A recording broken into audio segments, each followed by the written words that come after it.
Bolato, good say. Hello? Hello? Oh. Kumkungoti halo kwakanaka. Ndati mukungoti halo chizi kunetsa. Kuni vyakata. Kuni yakata? Booster. Kuda kubooster.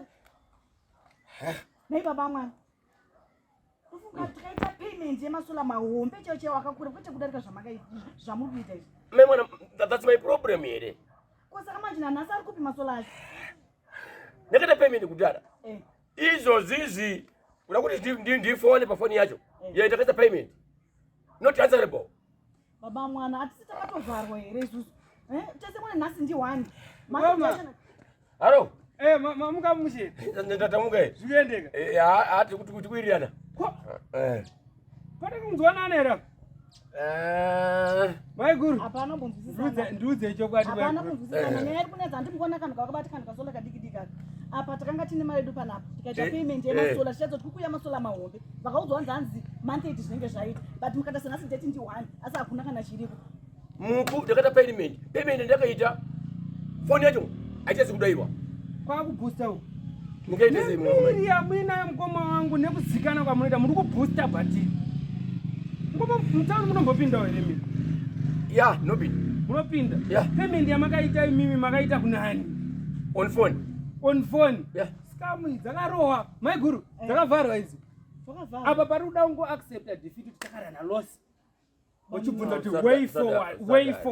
So with way forward. Way forward takuenda kumana force. Kumasola. Ndara zvinhu zvandiri kutaura mana munoiziva mubhaibheri chete. Ndati mana chi? Mana force. Mana force. So iyi inoita sola nemabhadhiro. Handiti? Apo hakuziva kumirira kuti hanzi makuru vane munoziva installation kana kuita sei kana kuita sei. Zvakakonectwa kudhara kungosvika kubayirira masola enyu makabayirira kubhatiri kwenyu. Taakutorana.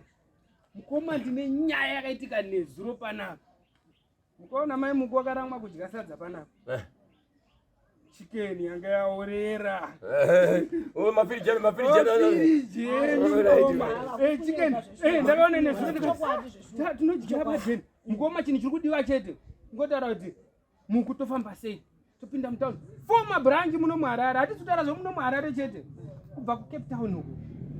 Cape Town. Cape Town zvinhu zviri kuuya zvichiti dhirivhwa padeni penyu. Hasi zvokuti tichazobhadhara mari yekuinstallation kungotenga zvinhu zvakabayirirwa kudhara kusvika takutongoturika padenga takutoshanda basa redu. My good. Tichitotenga ipapo totouya nazo kumba. Mabatiri. Masora. Mana force. Solar. Good one. Zvinhu zvese ndati zvakainsola kudhara. Zvinhu zvakungosvika nekubayirira zvinhu zvakarongeka. The first company in Zimbabwe yakarongeka ine zvinhu zvakatoinsola. Kungosvika nekuturika masola. Makutopedza ngwaba munini. Ande baba mwana takutoenda mutauni. Takutoenda mutauni maadresi ndindi nayo. Hello Zimbabwe, my name is Prosper. So this is Manaforce. This is what we do. Tinotengesa my solar panels, we have my batteries, we have my inverters, we also have what we call power points. Atinogadzira isusu akaitwa installation kudhara kuti it's easier for you to do the installation, you don't have to hire anyone. We have different brands. My batteries, my panels, we deal with the best my products in. We also have my fridges, DC fridges, my solar hybrid fridges. We have a lot of stuff here at Manaforce, so please visit our branches. We are here in Zimbabwe at number 19 South Avenue, shop number D1. Then we are also in Kenneth Counter. You can find another branch there. That is G4, shop number G4, just opposite railways. And then we have another branch in Cameroon Street. That one is just before the flyover, shop number 1. You can see us there. Also based in Cape Town, that's where we came from mainly. That one is 529 Albert Road, Salt River in Cape Town.